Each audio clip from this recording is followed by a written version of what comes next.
Well, here we are again. Yeah, we are. Session 2. And this is session 2 in the story of marriage, and this is beginning with the end in mind. Oh, I love that title. We want everybody here to begin with the end in mind. And, you know, we don't know what the story of your marriage is up until this point. Yeah. But we do know that you can write a different ending. And we want you to have a vision for what it needs to land on, what it needs to look like. Well, let's talk about movies, stories, novels. I mean, we always want them to end with a note of victory, or happily ever after, or, you know. They always say, and they lived happily ever after. Right. I'm like, how? How did they do that? Will you stop it? Bring it back. How? We all get mad. I need to know the how. It's because Hollywood doesn't have that answer. They don't have that answer. So we want to talk about the happily ever after. So happily ever after then just doesn't happen, does it? It doesn't. So if that's our destination, should we know how we're going to get there? I mean, like, I'm traveling constantly, you're traveling constantly. When I rent a car, I love my Google Maps, you know? So I put the address in there. Yeah, my iPhone. I put my address in my iPhone, and I hit it, and you know what it does? It takes me there. Yeah. So what amazes me is how many people go into marriage, and they don't have a destination. You know? So we'll plan for everything else, but we don't plan where's our destination going for our marriage. And that's what we want to talk about. Well, the whole reason why God cut covenant with Abraham, this is amazing. and the whole reason he cut covenant with us was he had a purpose for it. Yeah. And I don't know how many people, like so many people, if I say, why did God choose Abraham for a covenant? They're like, he was a father of faith. Right. It's because, you know, and no, actually God said that he chose Abraham for one reason. One reason. It said that he knew that Abraham would teach his descendants. Genesis 18:19. And that is so powerful. So God will look for people who understand that the covenant that he begins with them will not end with them. Right. He says, I want a covenant people who will understand this isn't just about them, but they're going to extend my goodness to 1,000 generations. So you've got the word covenant is used over 280 times in the Old Testament. It's used over 30 times in the New Testament. And by the way, testament is the Latin word for covenant. Yeah. And so God cuts covenant with this guy. And what does covenant do? It ends up affecting thousands of generations. Because by teaching his children, it said every nation was blessed. And I don't think we understand what happens between two people, private, has the impact on their children, has an impact on legacy, has an impact on nations. Yes. And so we really want to weigh this heavily. And so if your story is just about you, and I just want to be happy, and I want us to all stay the same, it's not going to be big enough. You need to know that your life is going to touch everyone you actually come in contact with, and everybody that passes through you. So your story is then it's more than about you as a couple. It's about the impact you're going to have. Yeah. The multiplication of effectiveness you're going to have as a couple, which is going to be greater than if you were just by yourself. Absolutely. If our job then is just to improve our marriage right now, because I know we're talking to a lot of couples right now, and your marriage, just like we just wanted to get better. You're just like you might be in you might be in this weekend getaway your church is putting on, and your goal is just to survive, right? Now, I'm glad you're at least wanting to survive rather than just desecrating God's work, okay? But that's not enough. If our goal is just to survive, that's not enough. And so now we're not going to grow into the largeness of marriage if we just want to survive. So get beyond that. Okay, I know I commend you for saying, hey, we're going to watch this because we want to survive you. We treat you great. We want you walking out of here with a large vision for your marriage. And I love what you pulled about the Westminster. The Westminster Shorter Catechism is man's chief end is to glorify God and enjoy Him forever. So what, Lisa, then, would be God's goal for marriage? Well, you know, we touched on it with Malachi before, and we talked about His Spirit and having the details, but it says, what does God want from marriage? It says, children of God. Wow. That's what. So God, the spirit of marriage within you. Don't cheat on your spouse. And God goes on to say, I hate divorce, says the God of Israel, God of the angel armies. I love how he's like power positioning himself. He's like, this is like, I need you to understand I've got some pretty heavy artillery backing me. Yeah. I hate the violent dismembering. Stop right there. I know. Violent dismembering. Of the one flesh of marriage. So watch yourself. Watch Think yourself. of Michelangelo's Statue of David, right? Yeah, violent dismembering. Can you imagine somebody coming up and violently dismembering that? But yet that's nothing compared to us violently dismembering God's art. Right. Wow. Yeah. Oh, So he says, so watch yourself. He doesn't say, so watch your mate. Yeah, that's good. He says, so watch yourself. That's powerful. He says, don't let your guard down. Don't cheat. And I actually, this don't cheat, I know everybody's like, oh gosh, if you're talking about adultery, I think we cheat the process of God a lot of times. Because we endure things instead of actually allow it to transform us. God's saying, don't cheat. Do the hard things. Let the work happen. Yeah. So God is not just looking for more babies to populate the earth. He's like, I need more people singing songs about me. He's not looking for that. God is looking for children of God. Right. Yeah, of course he loves Right. when we reproduce when we have children, but even more, God will bless marriages that never have children. Because Right. what There's a happens is purpose. through marriage you become a child of God. Through marriage you take on more Of of the God's image of nature. Jesus Christ. Absolutely. Yes. Yeah. And so that is God's goal for marriage. And this is something, I'll be honest with you, I didn't understand until we really started diving into the scriptures. If you look at marriage is a representation of Jesus' relationship with the church. He's the bridegroom, we're the bride. Okay? So it's a mystery, Paul says. And involved in this mystery is also the mystery of becoming one flesh as husband and wife. Jesus' happily ever after. Right.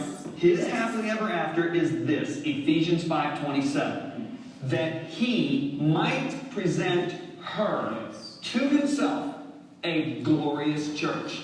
Now when you hear the word glorious, it speaks of greatness, beauty, magnificence. A magnificent church. Not having spot, wrinkle, or any such thing, but that she should be holy and without blemish. So that's his goal for his marriage with us, his bride. Okay? Now, how does he accomplish this mission? Yeah. Well, he answers that in the previous verses. He says, Christ also loved the church and gave himself for her, that he might sanctify and cleanse her with the washing of water by the word. Yeah. So how does he make us glorious? By speaking the word over us, by being the word in us. Yeah. Now, this is mirrored for us as husbands and wives, because Paul says in Ephesians 4:15, speaking the truth in love may grow up into all things into him, which is the head, even Christ. So Paul says, as we speak the truth in love to one another, we grow up. Now, We're children of God. notice he doesn't say speaking the truth. He says speaking the truth in love. Notice he doesn't just say love. Yeah. Okay, because here's what you got. You got two extremes in marriage. You got people who will use the word to get revenge on their mates. And you got people who just keep suppressing the disappointment, suppressing the offense they have with their mate, and just trying to do a superficial love. Both are wrong. Yeah. If we're going to be like Jesus, we're going to speak the truth in love, which means if Lisa really disappoints me, really, it's wrong for me to keep silent. What I need to do is first forgive, because Jesus first forgave us on the cross. You know, Christians will make this statement all the time. I forgive them when they apologize. If we would have waited, if Jesus would have waited for us to apologize, we never would have gotten saved. Right. He forgave us on the cross when he said, Father, forgive them. They don't know what they're doing. He wasn't speaking just to the soldiers and the saints. So we need to know what we're doing. If I'm hurting you, Right. I need to know what I'm doing. I got to first forgive. I cannot approach her because I can't speak the truth in love. Otherwise, I'm speaking the truth in revenge. Yeah. And now it becomes a wrong weapon. Okay? So let me just put it to you this way. The John Bevere of 30 years ago was very selfish. The John Bevere of 30 years ago was very self-focused. It took me getting married, and now Lisa's speaking the truth, speaking the truth, speaking the truth in love, right? And all of a sudden going, my eyes are getting opened up to my own condition. So what's that? I said I did more the truth than the love part. No, there are many times you've spoken the truth in love to me, but it would open my eyes to see my condition so I could say, oh God, remove that from my life. See, because what happens is we come into marriage almost like ore comes out of a mine shaft. You know, when they harvest gold out of the earth, it doesn't come out pure gold like we got on our rings. Right. It's got all kinds of impurities in it. Right. And you know what the furnace does? The furnace causes the impurities to come to the surface. Yeah. You know what marriage does? It causes the impurities to come to the surface. Yeah. I mean, one time I said, God, where's all this stuff coming from? What do I bind? What do I cast out of me? And God said to me, He said, you can't cast your flesh out. That's what He said to me. And I said, well, would you explain this? Because I was getting so angry at Lisa, right? And the Lord said, son, look at the gold ring on your finger. It's 14 karat gold. If you put that 14 karat gold in a furnace and heat it up to 7,000 degrees, now I have an engineering degree background. He said, what happens? I said, well, it liquefies. He said, and then what happens? Now I'm greatly simplifying this. I said, the impurities come to the surface. The copper, the zinc, the nickel. He said, so they appear, right? I said, yeah, they appear. He said, were they always in there?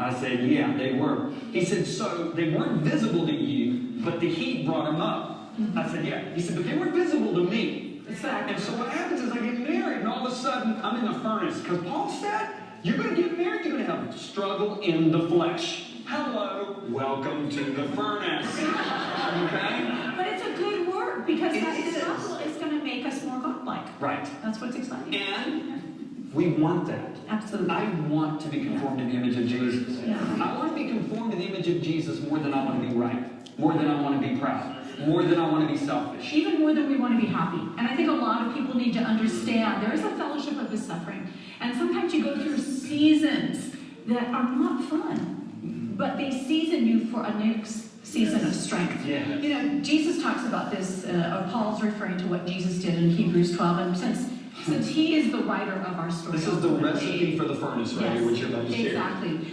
Hebrews 12, verses 2 through 3. It says, keep your eyes on Jesus. Not keep your eyes on your mate. Keep your eyes on Jesus. Not even look at yourself. Keep your eyes on Jesus, who both began and finished this race we're in. Study how He did it. You said began and finished. Right. Okay? Yeah. Not just began. He didn't just start. Okay, so a lot there's of got to people be a start finish, well. because we're talking about starting And at the end end up of really line. stupid. We're going to finish. Right, exactly. Okay, go ahead. That was so good. Study how He did it, because He never lost sight of where He was headed. Google This Maps. is the power of the vision. You have to understand where you are headed. That exhilarating finish in and with God. He could put up with anything along the way. Cross, shame, whatever. And now He's there in the place of honor, right alongside God.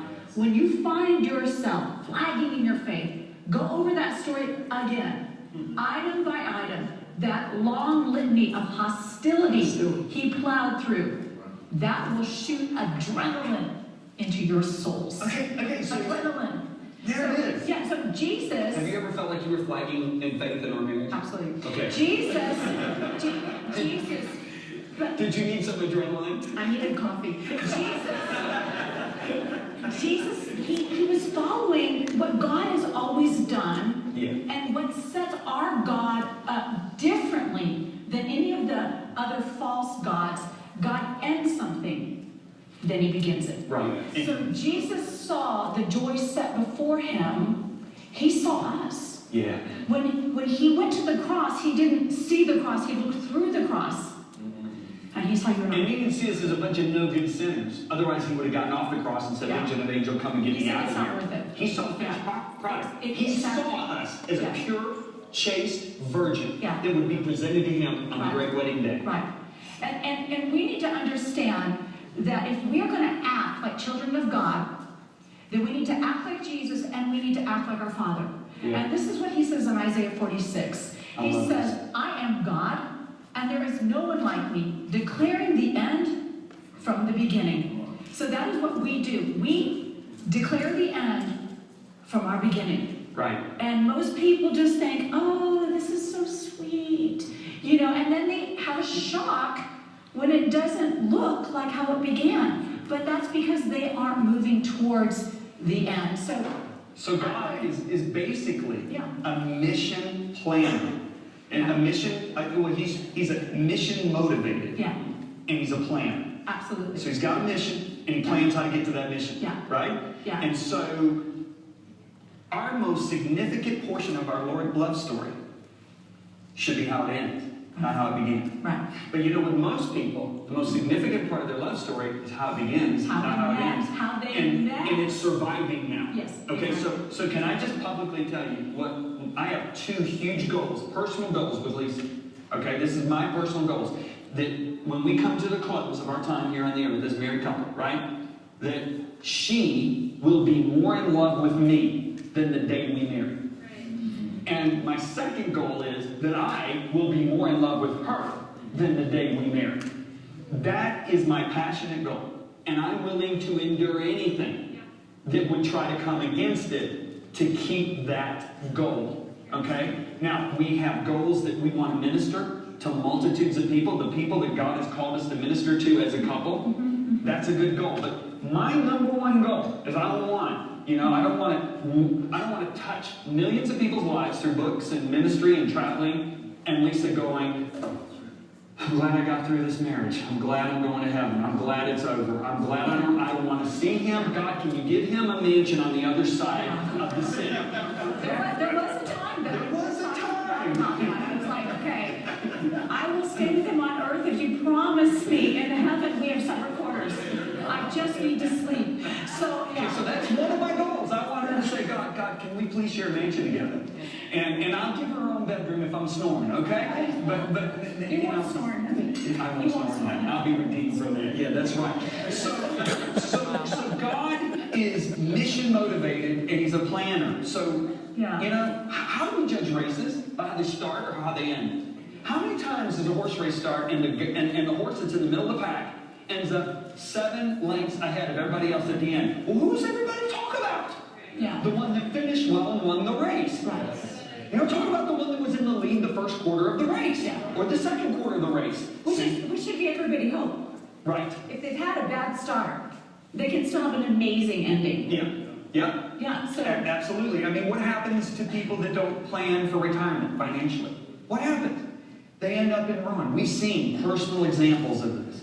Of people that have nothing in their latter years because they didn't plan. What about building a house?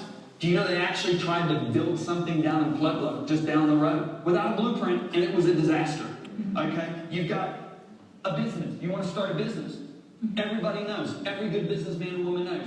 You have a business plan before you start your business. And that business plan's got to look right before you begin that business. You know? Jesus said you count the cost before you start construction. Otherwise you get halfway through and you give up. Yeah. Right? Because it's going to get tough. Yeah. So this is what we've got to do with marriages. Too many marriages fail because of unrealistic expectations and a lack of vision, planning, and commitment to the process and the vision. Yeah, Yep. absolutely. You know, and so again, I mean, I just want to reiterate, it doesn't matter what your past has been. It doesn't matter what you're bringing to the table. It doesn't matter. You can completely, intentionally change it. And John and I have not done it perfectly. No. But I would say we've done it well.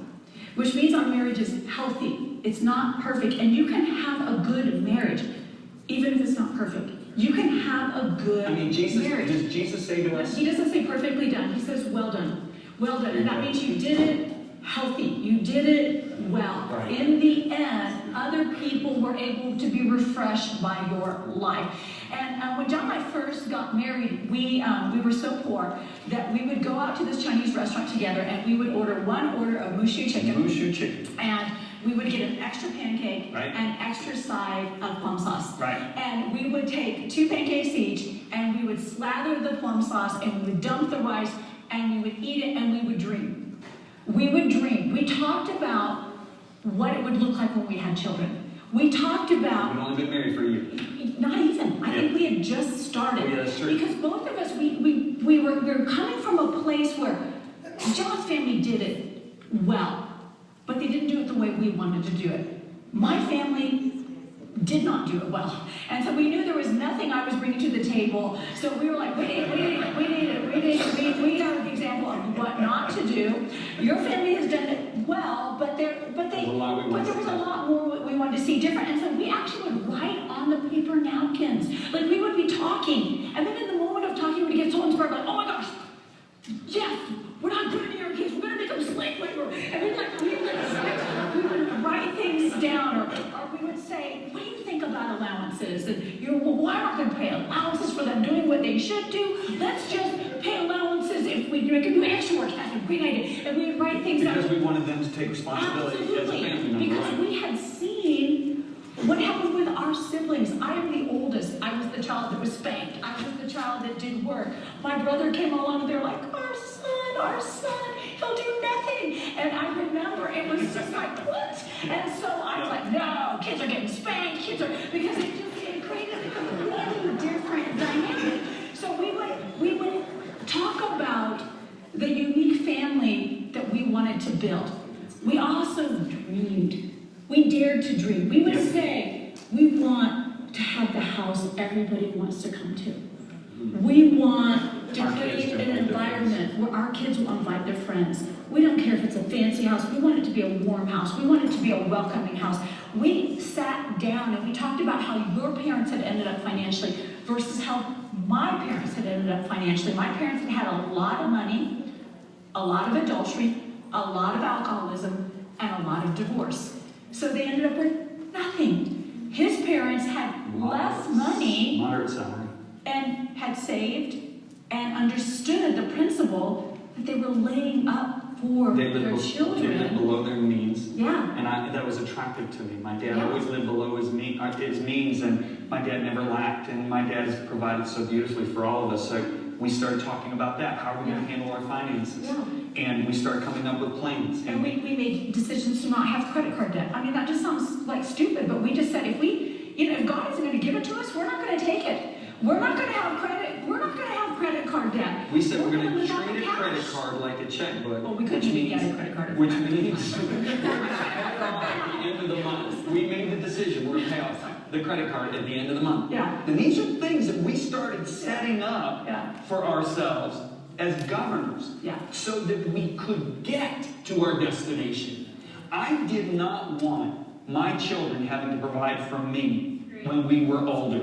Okay, we have that with one of our parents. We're providing for them. We're glad to do it. Yeah. But I never wanted to be a burden on any of my children. I wanted my children never to have to think about us. I wanted God to be our source, but I realized that God can give people finances and they just squander them, and they don't understand about planning. And so we understood that it had to be bigger than just our children.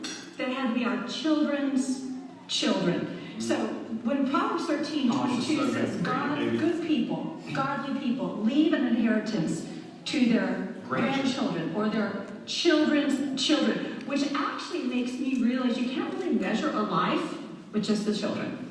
Now, you have to look how it's reflected in the children's children. Because if you don't steward your children well, they will not steward their children well. So sometimes it doesn't show up in the first generation, but it shows up in the next generation. And so we talked about we want to leave an inheritance for our children's children. Yep. And we wanted to end up with as best friends. We want to end up as best friends. Not as strangers. Because we saw too many people that when their kids moved out, they were they strangers. looked at each other and said, "Who are you?" Because their whole life was around raising their children. And so we wanted to work on making sure that we made our marriage a priority. Even though the seasons would look different, we wanted to actually want to spend time with each other at the end. We wanted to find out what our union might produce as far as fruit in the lives of other people. And what's really amazing is that here we are in this Chinese restaurant, we're writing things down. And listen to what Malachi 3:16 says. Then those who feared the Lord spoke to one another. It doesn't say they spoke to him, they spoke to one another. Yeah. And the Lord listened and heard them. So a book of remembrance was written before him for those who feared the Lord and who meditated on his name. So here we are in this Chinese restaurant. We're writing things down. We wrote things down later in our apartment. And what was happening, we didn't realize until later. God was listening to our conversation. And he's writing down a book. yeah. And so not only does he say write the vision in Habakkuk, he says write the vision, right? Get it before you get the business plan, get the blueprints, get it right, write the vision. But God's saying, you know what? While you're talking, I'm writing a book too. Yeah. So I don't know. He said, I'm going to remember this conversation. and there are I'm going to things remember in when our it looks life different. today I'm going to remember this conversation. that God wrote down that we didn't even write down. Yeah. That we've seen come to pass because God wrote a book of remembrance. Yeah. There are benefits. We're enjoying covenant benefits from Him, blessing from Him. And we didn't even write it down on paper, but Lisa, we're enjoying it today. Yeah. And so, if you haven't done this, if you've been kind of just piecemealing it, or just everything is great, and you're loving your season, I'm going to challenge you to write a living, breathing, organic document. And that can change, can't it? It can go altered, right? It needs to have some non-negotiables. Yes. It needs to have, we are committed to one another. We are committed to one another's growth. We are committed to one another's, right, exactly. Whatever the commitments are, those that we are going to be faithful. We are going to worship God together. You know, there's going to be certain things that are going to be non-negotiables that cannot change, but it can be added to repeatedly. And so you need to be adding this. As God drops something in your spirit, you need to add it. Because there's something so faith-stirring that when you are very specific with God, and He does it, it just, you're like, oh my gosh, He did that. Let's write down some more. And so you get super excited. So we wanted to have a step-by-step evaluation of our relationship, how we were going to relate to one another, how we were going to relate to our children, how we were going to relate to our world, how we were going to relate to money. These are all things that you cannot just leave to accident. Exactly. And so each and every one of you needs to have a place to dream. Yep. And ours was a Chinese restaurant. Now we have 2 chairs in our bedroom. When we sit in those chairs, we're not allowed to fight. We have to look at each other and be nice. It's like a no-fight zone. And then we dream about things. And then if you're visual, pull pictures, pull magazine things, take photos, write things down, and just begin to dreamscape your life, because God is actually trying to build something large inside of you that He wants to dreamscape. But let me say this. Some of you, couples may be together right now, and you got a lot of garbage on your decks. So the first thing you got to do in carrying out the plan of your dream is got to clear the decks. And that's what we're going to talk about in the next session.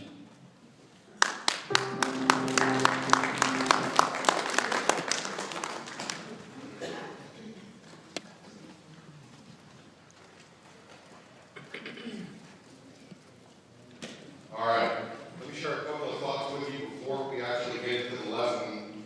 A couple of things came to mind. Number one, I am really wanting some Chinese food. Don't know why. Number two, I love what they said about not wanting to be a burden on your children. For me, I throw that right out the window. I got 3 kids and I want them to take care of them, right? I'm trying to spend everything I can now so that my daughter's here, so love you. Love you so much. The third thing I wanted to share was when they were talking about when you get married and everything is so good, and then things go along and you kind of wonder, why am I doing this? Or, and they talked in the first session about not everyone would feel like you're stuck. Like, why am I here?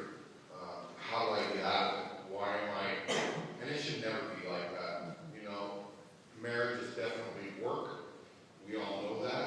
If you don't know that, you soon will.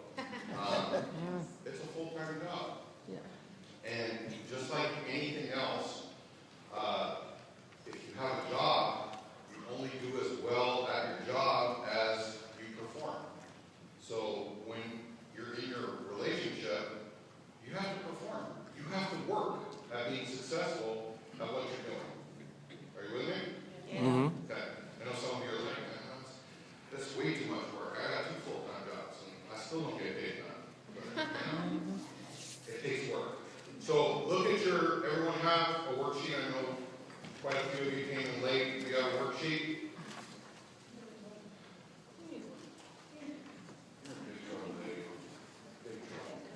Anybody else need one? You got it? Okay. All right, so looking number 1, it says, what does it say? Many married couples live in survival mode. But God doesn't want marriages that barely survive. He wants marriages that thrive. Why is it no relation to? Okay. Why is it important to expand your vision for marriage? marriage beyond just you and your spouse? Why is it so important to look at marriage to expand your vision beyond just you and your husband or you and your wife? Yes. You're showing examples of them. Like you're helping them possibly, they don't want to possibly do stuff. And what they can do, so they can actually more better. Okay. I don't know if y'all caught that, but it's basically showing examples to others around you. Okay. What else? Teaching your children. Very good. And that's what I was going to say, teaching the children, because if you don't break the dysfunction now, the kids are going to have to break it. So somebody has to do it. And when you look at families that have it together, somebody decided to break that and make an effort. So, you know, we pass that to our children, and our children hopefully will do it even better and give their children a better example and so forth. Okay. Anybody else? Yes. Your behavior is always on display, even though you don't realize it. Right. Somebody's always watching. I hate that. But it's true. Somebody's always watching. Anybody else? No? Okay, we'll move to number 2. Without question. You get that? Without question means definitely. No two ways about it. You will face difficulties in your marriage. You and your mate are 2 individuals in the process of becoming one. Hebrews 12:2-3 gives us a proven plan for dealing with difficulties. Let's look at it. Identify God's strategy for bringing us forth from the furnace and refinement like pure gold. So, it's talking about discipline in a long-distance race. It says, do you see what this means? All these prisoners who blaze away, all these veterans cheering us on. It means we better get on with it. Strip down, start running, and never quit. No extra spiritual fat, no parasitic sins. Keep your eyes on Jesus, who both began and finished this race we're in. Study how he did it, because he never lost sight of where he was headed. That exhilarating finish in and with God, he could put up with anything along the way. The cross, shame, whatever. And now he's there in the place of honor, right alongside God. And when you find yourselves flagging in your faith, go over that story again. Item by item, that long litany of hostility he plowed through. That will shoot adrenaline into your souls. You know, you'd be kidding yourselves, or maybe I'm kidding myself, if I didn't say that at some point you flag in your faith. Not just in your relationship, but your relationship with God, your relationship with others. You flag in your faith, you waver sometimes because difficulties come along. Don't tell me for 1 second, how many of you have gotten into a disagreement, argument, fight, whatever you want to call it, and you walk away and your mind starts spinning, not spinning. No wait, don't raise your hand yet because I ain't through. Okay? But you start thinking those thoughts, and I don't know where those thoughts come from. I don't need this. I'm just done. I just need to walk. I've lived single. I don't care. I'll move to Vegas. I'm a professional video poker person. I don't know. But how many of you have gotten to that point where you say, that's it. Your wheels start spinning and you start thinking all kinds of thoughts. Oh, you scared to raise your hand now, right? Can I tell you, I would be misinforming you if I didn't tell you that was normal. It's not right, but nonetheless, it's normal. And so, in training ourselves, in growing, we have to learn, you have a right. God gave us emotion. All kinds of emotion. And it's okay that you go off in your corner and you pout to yourself and you dream these dreams and think of, I'm just da-da-da. But you have to bring yourself back to reality. And the reality is, you ain't going nowhere. Reality is you're going to say you're sorry, or they're going to say you're sorry, things are going to work out, and your biggest decision is where we're going for dinner. Yeah. Okay? At least my biggest decision. Okay. There's important importance in remembering that your commitment goes far beyond that casual, I do. Do you promise to? Yeah, I do. Until it gets too tough. In sickness and in health for richer, right? Yeah, I do. Until we're broke and I can't take it no more. I got 4 kids and I can't figure out. I love the fact that they sat and they said they were broke and they're sitting and writing ideas down. And saving money on paper and just using the Chinese restaurant's napkins. But you gotta have a game plan. You know, in anything, especially in business, I was taught if you fail to plan, you better plan to fail. You have to have a plan, not only for your relationship, but just like they were talking about, you gotta have a plan for your kids. You gotta have a plan for situation B, situation C, situation D. You gotta know where you're going so that you don't get taken by surprise and you don't know which way to turn. Because you gotta have a plan. And I will tell you that plan A should always include God's plan. Amen. Okay? Because there's really nothing that you can't overcome with God. Because the Bible said God will never give you more than you can handle. I know sometimes it may feel that way. Oh God, I can't take it. He's just looking at me and she goes, I'm giving it to you. I know what you can take and what you can't take. I just can't take it. Yes, you can. And so what do? You finally get to the point like, if you read that word and you read, hey, God will never give me more than I can handle. That kind of just, even for a brief second, kind of brings you back around. It's like, wait a second. I may feel like, cow dung, but the word tells me, God says He's not going to give me more than I can handle. So I guess, as miserable as I feel, as miserable as it is right now, I still can deal with it. Because as long as God is with me, no weapon formed against me shall prosper, right?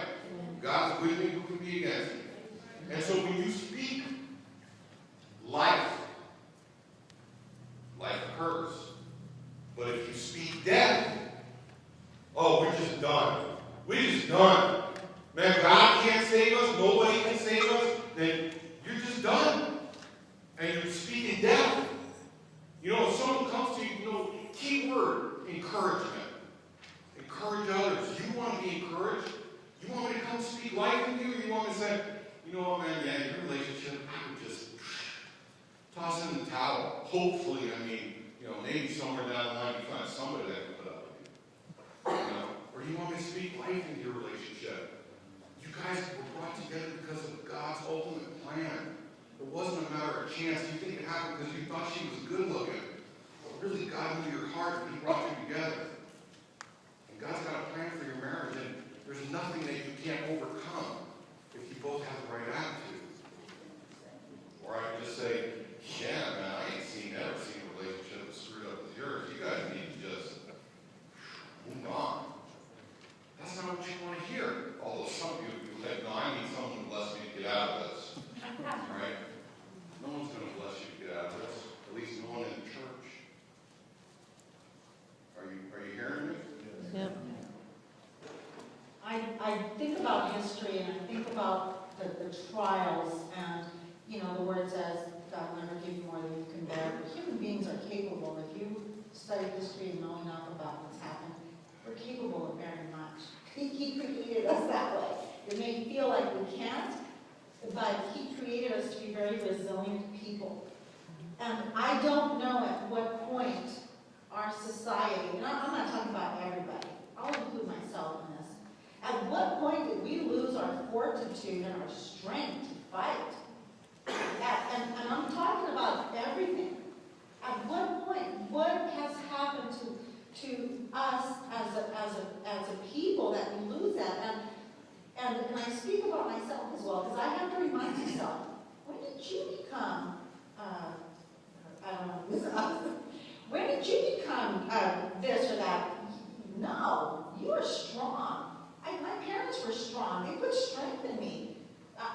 We're not supposed to give up. We're not supposed to just sit there and let the enemy come in and wreak havoc with our relationships and our children.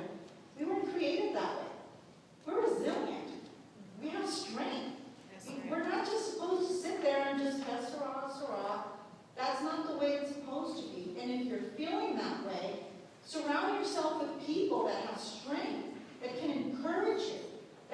speak those words of strength into your life so that you can get up and do what you need to do and take care of business.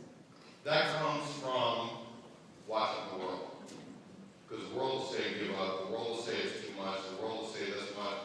But see, and remember, you know, I hate to coin the phrase, but well, I'm not even going to say the phrase. The bottom line is you are what you hang around. You want to hang around people that are like, oh, girl, you don't need that, or man, I just dumped her, or you know, it's not worth it. You need to move on. Or you want to hang around people that go, you know what, man, I was in your place at one time, but you know, with God's help and this and that, and the other thing, we overcame that. Now we're better than ever. You know, it's whatever you put in, that's what you're going to put out. And so, you know, you got to be careful who you allow to pour into your life. You got to be careful what you submit yourself to allow feed into you, because you feed into it. And so we have to be careful. And again, I know sometimes I say the same story over and over, but this is you need to hear the same story over and over. This is why we do what we do. This is why you've got a multitude of people in this room that when we get together and do something, you should be there. Why? Wow, I don't even like you, Pastor Allan. I just come because my wife makes me. Don't you laugh at me. I don't care why you come. I don't care if you like me or not. I just want you to walk away and have a better relationship. At the end of the day, you don't have to like me. My wife doesn't even like me. I do today. Oh, today? Well, it's only 10 o'clock. Let's give it time. You have to be willing to put out the effort. You know? Amen. You have to put out the effort. Not just in your relationship, but you've got to, you know, it's like, well, I want to learn how to do this. Well, there's a book that'll tell you exactly, yeah, I don't feel like reading. Okay, how are you going to learn? YouTube. Well, watch on YouTube. Okay? But they got stuff for your relationship on YouTube too. You've got to put in the effort in some way. Go to number 3, pride. What's that word? What's that word? Pride. Pride. It keeps us from enjoying God's best for our lives. And the question is, have you allowed pride to limit your vision for marriage? How many of you would say yes? Or are you too prideful to raise your hand? Okay? So there's some of us that are willing to admit that we've let pride get in the way of limiting or not getting in the way, but it's actually gotten to limit our vision for our marriage. What changes should you make to realize that marriage? What changes should you make to realize the marriage that God has in store for you? What kind of changes can you make to keep you from being so prideful and understand God's plan for your marriage? I'm sorry? You got to go the opposite way of what you were going. Go the opposite way, okay. What else? Yes. Open communication. Open communication. What else? Forgiving. Okay. Yes. You have to bring God into your marriage. Thank you. Okay. You got to bring God in. Sergio. Get rid of the pride. Get rid of the pride. That's not easy to do, man. I you know, that's probably one of my biggest failures. Or at least I told you that. That's, you know, I have pride issues. I know none of you would look at me and think that. Oh, damn, why are you laughing? But it's not that easy. It's like, you know what? I'm going to stop being prideful until the next time. Okay? I'm going to stop. Being prideful is not something you can just say, I'm done. Even that takes effort not to be prideful. How many of you know that you can be prideful and not even know that you're being prideful? Yeah. Okay, thank God. Okay. Mike, you had your hand up. I have a problem with submission. Yes, you do. No, that's, hey, and even harder is because, you know, we're told mutual submission. It's not women submitting to men. It's not men submitting to women. It's mutual submission. It has to be mutual. Everything in your relationship, there is no dominance. Because if two become one, How can you dominate over one another if you're one?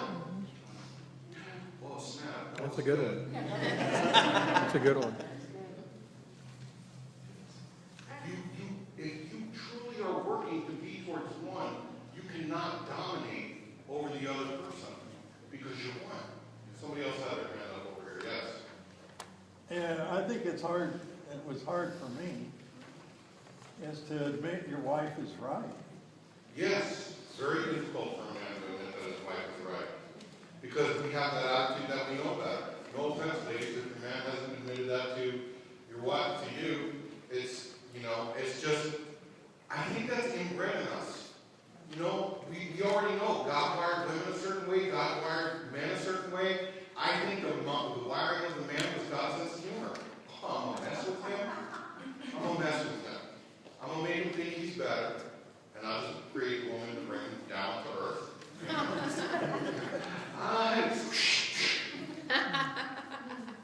Yes. Well, I think on the same token as that, when your husband tells you something that is not that you're doing wrong, or like, hey, if you do it this way, it's gonna work out. And then, of course, you know, you don't want to do it that way. A woman doesn't want to do it that way because she doesn't want to. Oh, you guys are stubborn. I think it just goes. What he said, and what I said, though, I think it goes hand in hand. So it goes both ways. It absolutely does. Men are prideful, women are stubborn, and we hate to be shown that we're wrong. Right? Women, do you like to be proven wrong? No. Of course not. Men, do you like to be proven wrong? Absolutely not. Absolutely not. So it's a quagmire, you know? Yes. You gotta keep an open mind, you can't be selfish, and you gotta suck it up. That's right. I'm saying that the whole time. You've got to keep an open mind, you can't be selfish, and everyone will get a straw on their way out so you can learn how to suck it up. Okay? That's the bottom line. All right, number 4, happy, healthy marriages that are growing into greatness have vision. A good vision is supported by a specific, realistic plan. Each couple customizes their own plan, and both husband and wife commit to seeing it fulfilled. What are some of the areas of marriage where having a detailed vision is necessary? What are some areas that need a detailed vision? Victor. I'm sorry? What was that? Finances. Yes. Yes. Parenting. Yes. What he said. Yes. What else? Parenting and finances. Retirement. Doing projects around the house where you have to kind of share ideas, things like that. Right. The woman will share what she wants done and you do it. Right. Right? One thing that pisses off most men, that women. Oh, yeah. No, I love it. The point is that most men don't really want to recognize that women are more, how can I say, they can multifaceted things better than men. Multitask. And that's, multitask. No, it's very true. We don't like to admit it, but it's true. Yes. One of the things I think is the end. I just went through this with my wife. And planning and having it figured out what you're going to do if this one gets sick or this one gets sick. You have to have long-term You have to have health care plans, whatever. Colleen and I briefly talked about that. And, I said, listen, I want a nice funeral. I want people that, she goes, you're getting burned up and thrown over the ocean. She said, I ain't spending a lot of money because you're dead, Right. That's the Neptune Society. Right, that's society. Feed me to the fishes, right? Yes. How to handle disagreements. Even a vision for that. Kind of like what they were saying, there's a place in their bedroom where they have 2 chairs facing each other. Most of us don't have enough room in our bedrooms for 2 extra chairs. But someplace where you can have 2 chairs where you can face each other, and it's like, here's the rules. Rules of engagement. No yelling. How do you have a fight without yelling? But believe me when I tell you, you can. I don't agree. I don't agree. I don't agree.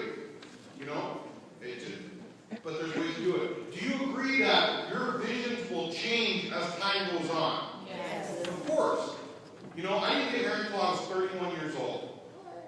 At 25, I thought, I'm going to be single, yo. I'm going to be single my whole life. I don't need no one to tell me what to do. I don't need to worry about paying for this and paying for that. About 28 years old, I was like, I don't need to find I'm so tired of being by myself. I want to go old by myself. And your mind changes. Now, for women, it happens a little bit earlier because I know, and I admit, women mature faster than men. But it's true for me, between 25 and 30, man, my world got flipped upside down. My morals, my values, everything got changed. When I met her, some of you know this, when I met her, my stuff was in storage. I was living with my sister in Elsmar. I was ready to move to Vegas. I mean, come on.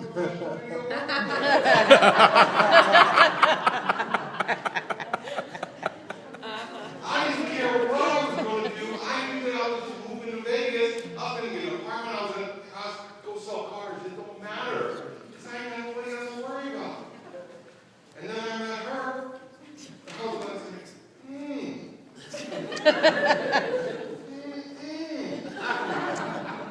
I'll just stay in Lake Elsinore for a little while. And I still haven't left. So the vision will change as time goes on, and that's something that you need to change with time. Look at Habakkuk 2:3. It says, and then God answered, write this. Write what you see. Write it out in big block letters so that it can be read on the run. This vision message is a witness pointing to what's coming. It aches for the coming. It can hardly wait, and it doesn't lie. And if it seems slow in coming, wait. It's on its way. It'll come right on time. Proverbs 29:18 says, if people can't see what God is doing, they stumble all over themselves. But when they attend to what He reveals, they are most blessed. Most of the time, we cannot see what God is doing until after He's done it. Yep. So when things are going on, we're constantly, man, what is going on? Why are we arguing so much? Why is this happening in my life? Why is this person speaking smack on me? And the bottom line is, you can sit there and you've got to ask yourself, what is God trying to show me through this? What is God trying to teach me through this? What does God want me to see through this? Because at some point, you're going to get through it, and then you're going to look back and you go, God, now I understand what God's doing. But that doesn't happen right away. And if you're not cautious, you get caught up in it and not understanding why it's going on. And you've got to remember, listen, folks, if you've given your life to Jesus Christ, if you understand that you're a Christian, and you believe that the Bible is the real living Word of God, then you can't discount the fact that what's in His Word is true. He has a good and perfect plan for your life. He loves you. Well, He loves me. I'm pretty sure He loves you. You are the apple of His eye. You are a child of the Most High God. With all those things taken into consideration, what is Daddy trying to show you through your situation? Maybe He's trying to show you not to be prideful. Maybe He's trying to show you to be submissive. Maybe He's trying to show you to be patient and wait on Him. Maybe He's trying, I don't know whatever you're going through. I don't know what's coming down the pipe for you. What I do know is, most everything that we go through has got a lesson behind it. The problem is, if you realize what happened when you were going to school, most of the time if you fail the test, you've got to take it over. Yeah. Ain't nobody want to do that. So the idea is to pass the test the first time. How do you pass the test? You've got to learn. God is trying to show us something, even using your spouse to get on your very last nerve. God is trying to show you something. What is God trying to show me by having my wife or my husband irritate me to the point where I just have had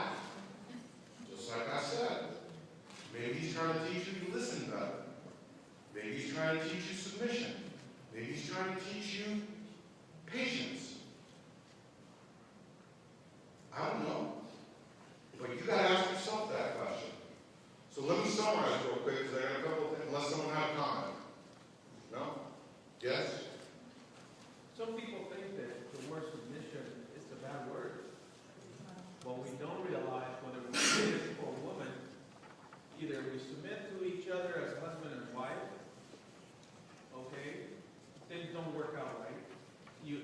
Submission goes as far as everything that we do in life. Your job, you got to submit to your boss. You know, if you go to the store, you got to submit to the rules of the store. You can't, you know, submission, it's something that works in our life and every day. It's not once in a while, it's every day. You know, we just got to get used to it and realize that it's part of our life. That's good. That's good. I like that, yes. I think it's easier to submit when you realize that the person you're submitting to has your best interest at heart anyway. That's good. Yes. And it doesn't make you less than. No, it does not make you less than. Yes. I just feel like life is a preparation for the test for when they come. I remember when I would go to school and the teacher would say that next week we're going to be having a test. So if you're not being prepared for that day, for the test, when it comes, what are you going to have? I mean, you're going to fail the test. So it's always good to take notes, and Fusion is a good way of taking notes for us to be able to use as tools in our home, in our daily living, when it comes to our marriage. You know, tools that we can use. But when the test comes, when Allan will ask me to do something, and I have a problem with submission, I can tell him, you know, with being submissive, you know, my thing is like, well, I'm the man, so what are you telling me what to do? I'm doing it best. So when those tests come, I can take the tools that I'm learning here that help me to be submissive. So when she asks me to do something, it's not always, well, I'm the dominant one in this relationship. And that is not a paid endorsement for Fusion Marriage. But that's good. Okay.